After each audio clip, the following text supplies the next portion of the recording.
পিছুৱাই দিব পাৰি পাৰে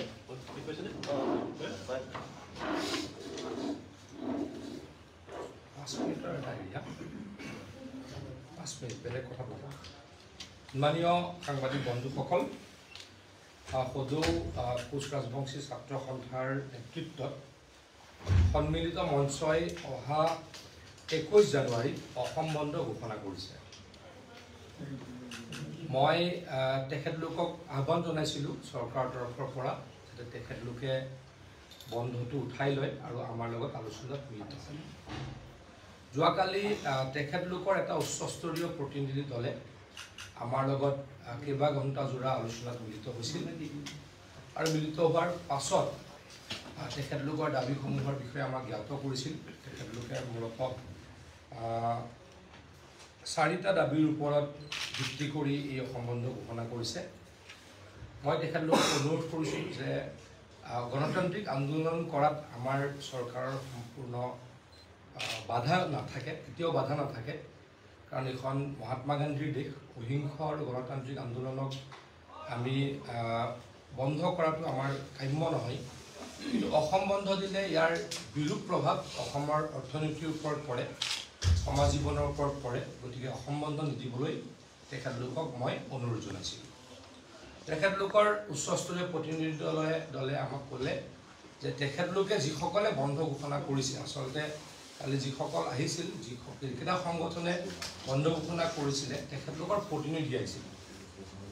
মূল ব্যক্তিসকল অহা নাছিল ক্ৰাছৰ সভাপতিসকল অহা নাছিল কিন্তু তেখেতলোকৰ জাতিৰ এটা অতি উচ্চস্তৰীয় সন্মানীয় প্ৰতিনিধি দল আহিছিল তেখেতলোকৰ আগত আমি ক'লোঁ যে অহা জানুৱাৰীৰ শেষ সময়ত এই জানুৱাৰীৰ শেষ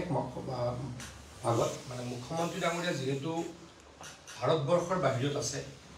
এডভান্টেজ আছামৰ কাৰণে তেখেতে ৰোড শ্ব' কৰিবলৈ সাউথ কোৰিয়া আৰু জাপানলৈকে গৈছে অসমত এটা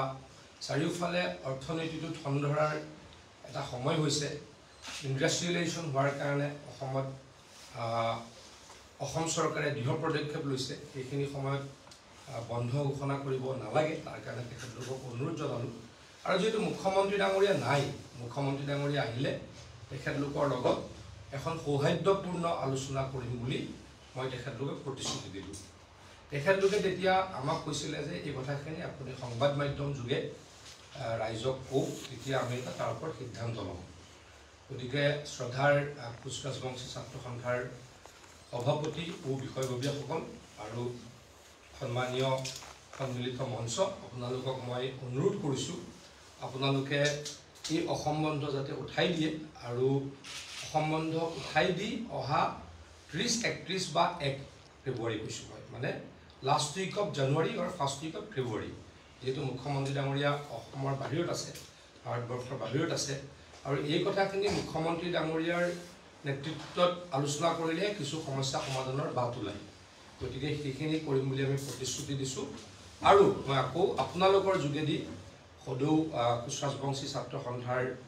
নেতৃবৃন্দক সন্মিলিত মঞ্চৰ নেতৃবৃন্দক 21 তাৰিখৰ বন্ধটো উঠাই ল'বলৈ অনুৰোধ কৰিছোঁ তেখেতৰ কেইবাটাও দাবী জনজাতিকৰণৰ দাবীটো অত্যন্ত তেখেতলোকৰ গুৰুত্বপূৰ্ণ দাবী কমতাপুৰৰ দাবী কমতাপুৰৰ ৰাজনৈতিক সমাধান তেওঁলোকে দিল্লীত ত্ৰিপাক্ষিক বৈঠকৰ যোগেদি সমাধান হোৱাটো বিচাৰে আৰু জনজাতিকৰণৰ বাবে মন্ত্ৰী গোটৰ এটা প্ৰতিবেদন তেখেতলোকে ভাৰত চৰকাৰক দিব লাগে বুলি কয় কেইবাটাও দাবী আছে আৰু কেৰলৰ লগত তেখেতলোকে আলোচনা প্ৰক্ৰিয়া আৰম্ভ হোৱাটো দাবী তেখেতলোকৰ গতিকে এই দাবীকেইটা মুখ্যমন্ত্ৰী ডাঙৰীয়াৰ স্তৰতহে মিটিং কৰিলে আমি কিছু হয়তো সমস্যা সমাধানৰ ৰাস্তা পাম বুলি ভাবোঁ গতিকে মুখ্যমন্ত্ৰী ডাঙৰীয়া অহাৰ লগে লগেই তেখেতলোকৰ লগত যিহেতু মই চৰকাৰৰ প্ৰতিনিধি তেখেতলোকৰ লগত আলোচনা কৰিছোঁ তেখেতলোকক কথা দিছোঁ এখন মিটিং কৰা হ'ব আৰু পৰৱৰ্তী সময়ৰ ৰোডমেপ লোৱা হ'ব তেওঁলোকে উঠাই ল'ম বুলি কৈছিলে নেকি তেওঁলোকে কোৱা নাই এতিয়ালৈকে তেখেতলোকৰ লগত আলোচনা মোৰ সৌহাৰ্দ্যপূৰ্ণ আছিলে কিন্তু কালি যিসকল ব্যক্তি আহিছিল যিকেইটা সংগঠনে বন্ধ দিছিল তেওঁলোকৰ উচ্চস্তৰীয় প্ৰতিনিধি আছিল গতিকে তেওঁলোকে ইমিডিয়েটলি একো ডিচিশ্যন দিব পৰা নাছিলে কিন্তু আলোচনা সৌহাৰ্দ্যপূৰ্ণ আছিলে তেখেতলোকে স্বীকাৰ কৰিছিল যে আমি আমাৰ চৰকাৰখনৰ দিনতেই কোচ ৰাজবংশীসকলৰ কাৰণে 13টা মেডিকেল চিট আমি ৰিজাৰ্ভেশ্যন দিছোঁ আমি বিভিন্ন কলেজ বিভিন্ন ইউনিভাৰ্চিটি ইঞ্জিনিয়াৰিং কলেজ আনকি IIT সমূহলৈকেও আমি কোচ ৰাজবংশী হোক আমাৰ আহোম জনগোষ্ঠী হোক মৰাণ মটক জনগোষ্ঠী হোক আমাৰ চাহ জনগোষ্ঠী হোক বিশেষকৈ যিসকলে যিকেইটা 6টা সম্প্ৰদায় জনজাতিকৰণৰ কাৰণে দাবী কৰি আহিছে আন্দোলন কৰি আহিছে তেওঁলোকৰ কাৰণে এইখিনি ব্যৱস্থা ইতিমধ্যে আমি লৈছোঁ গতিকে বহুখিনি সমস্যা আমি সমাধান কৰিছোঁ আলোচনা বিলোচনাৰে পৰৱৰ্তী সমস্যাসমূহ সমাধান হ'ব বুলি মই অনুভৱ কৰোঁ। Thank U.